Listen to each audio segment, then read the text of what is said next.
వదిన. మనిషిలో ఆఫీస్ కోసం అని చెప్పి ట్రిప్ మీద ట్రిప్ వేసి మనిషి నీరసించిపోయాడు వదిన.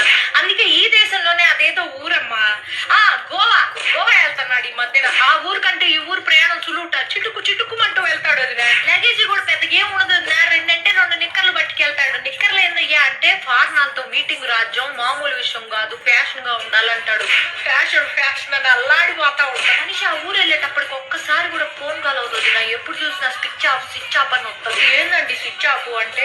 రాజ్యం, నేను చాలా లోతెట్టు ప్రాంతాల్లో ఉంటా, నాకు ఫోన్ చేయడానికి ప్రయత్నించబాక, మీకోసమేగా ఇదంతా అంటాడు. అల్లాడిపోతాడు. ఎప్పుడైనా ఫోన్ సిగ్నల్ దొరికి ఏం చేస్తున్నా అయ్యా అంటే మందు వేసుకుంటున్నా రాజ్యం అంటాడు. ఊరికి మందు కాదయ్యా, మందులు వేసుకుంటున్నా అనాలి. పని ధ్యాసలో బట్టి ఈ మనిషి ఏం మాట్లాడతాడో తెలియదు. అల్లాడిపోతా ఉంటాడు. నువ్వు నా మొదటి పెళ్ళానివి, నా రెండో పెళ్ళంతో నేను ఉన్నాను ఇప్పుడు గోవాలో అన్నాడు. అయిపోయిందో తిన్నా. ఏం మాట్లాడుతున్నావు అయ్యా అంటే, నా ఆఫీసే నా రెండో పెళ్ళావే పిచ్చిదానా.